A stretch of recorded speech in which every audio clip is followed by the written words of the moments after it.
afternoon, everyone. Good afternoon. As you know, I'm Travis Modick, and I'm the chair. I want to thank you for your continued interest in serving. I believe we have you as an applicant for both county court and circuit court. Yes, sir. We have a couple new people on our commission since you interviewed last. If you could just give us a quick background about your experience and qualifications with the whole judicial office. Sure. My name is Andrew Urbanak. I'm Assistant State Attorney here in the 7th Circuit. I work just across the river there. I've been a prosecutor for about 10.5 years. I'm currently in our homicide division. I've been doing that for about 5.5 years. Exclusively homicides, first-degree murder mainly, death penalty cases.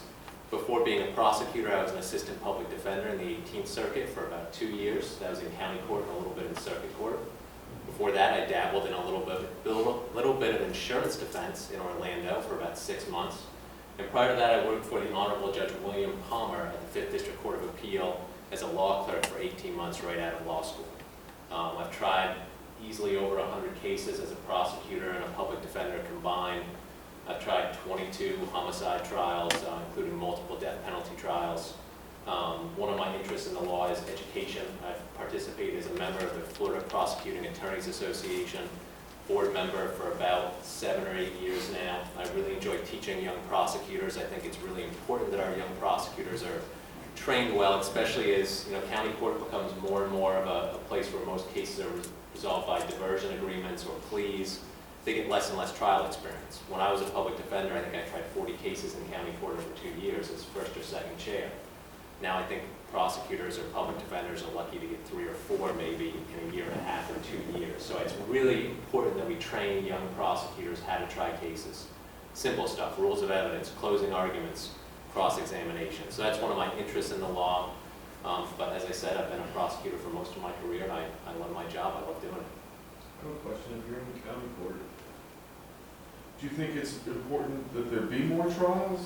Or do you like that it seems to be there's a lot of resolution outside of trial? And if you do think that the trial is important, how would you encourage it? Or would you encourage it in your courtroom? Well, I don't think it's necessarily the judge's responsibility to encourage it. In county court, it's the people's court.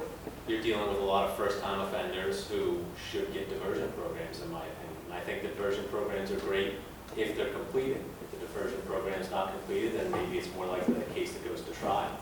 I don't think it's necessarily a bad thing. I think it's just kind of the changing of the times since I was a public defender. And also, it may also be the difference of being in a different circuit. I know when I came from Seminole County to Volusia County, the resolutions were very different. I think the county bench I was in front of in Seminole County was just much, let's say, tougher in regards to certain crimes, particularly the judge I was in front of. I mean, he was offering 60 days of labor for the county for a Dwillis. So when you get 60 days of labor for county, for a county Dwillis, what do you have to lose other than going to trial? So I think that was a big difference for me coming from Seminole to Volusia. And I quickly learned that here it's a program that encourages second chances more than Seminole. And I don't know if Seminole's changed or not in the last 10 years, but no, I don't think it's the judge's role really to encourage trials one way or another. I think it's great that people are given a second chance who deserve it, the diversion program. Do you think our circuit would be better suited with you on a county bench or a circuit bench? I think either one. My bottom line is I want to serve. I've served the people of the 7th Circuit. I'm messing up my circuits. 7th Circuit for the last 10.5 years. Mainly, almost always just here in Volusia, but I think I can continue to serve the people in either role. I think my trial experience lends myself to both. I do think that county court might be better in terms of my interest in education, the opportunity to help these young attorneys learn the process and go through the process, and maybe be a mentor to some of these young attorneys as they're trying to figure it out, because most of the young attorneys in county court are right out of law school, or pro se litigants who have no experience with the law at all, no law school training, nothing. So I think I'd be helpful in either one. We've certified you, I think, 3 times last year. What did you take from that process? What would you do different this time? I think you may have been interviewed last go around, right?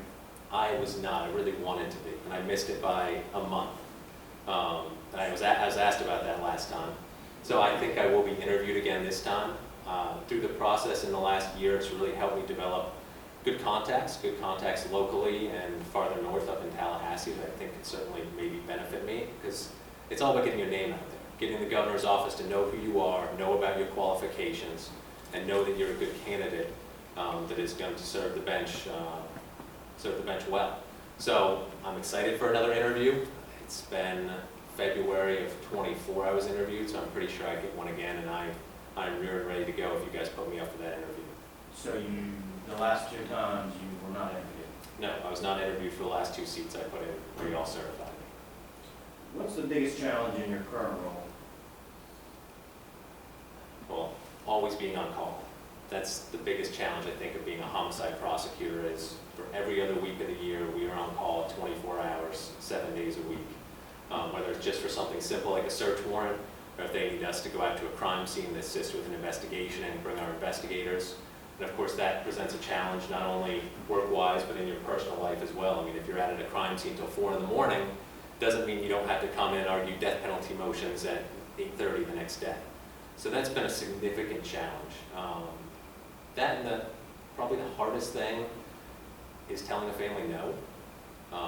When we have a case, we have a homicide, the medical examiners ruled it to be a homicide, but for some reason we can't prosecute it, whether it be justifiable use of force or just simply not enough evidence to go forward. You know, maybe thinking we know who did it, but not enough evidence to prove the case.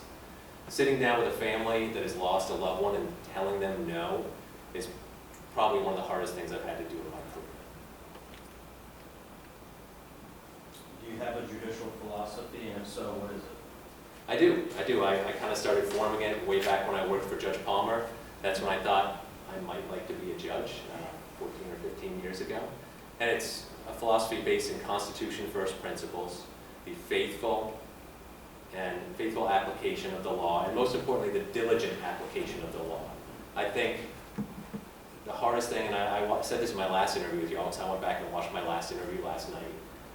The hardest thing for a litigant, whether it's county court, circuit court, state defense, pro se, is waiting for an order, waiting for an opinion of the court.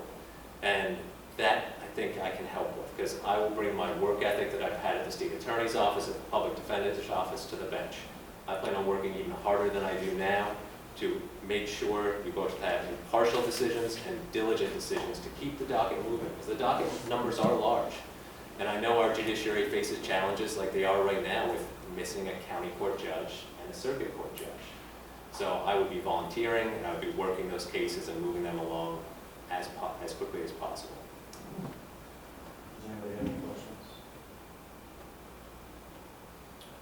All right, hearing none, this was your chance for a closing argument. Sure. I've already mentioned what I've done. A big thing for me is my ability to memorize information quickly. I know I have very little civil experience. I can't hide that. I did it for 6 months. However, I have the ability through my experience as a homicide prosecutor to go from one case to the next where I'm remembering facts, names, details. And I think if I was to go to county court or circuit court and put on a civil bench or a circuit on family, probate, I'm confident in my ability to absorb the information very, very quickly and hit the ground running. And I'm also not afraid to ask questions. If you ask my supervisor, Jason Lewis, who's on my list for people to contact, he would tell you that I'm in his ear all the time, asking him questions, trying to learn when I don't know the answer.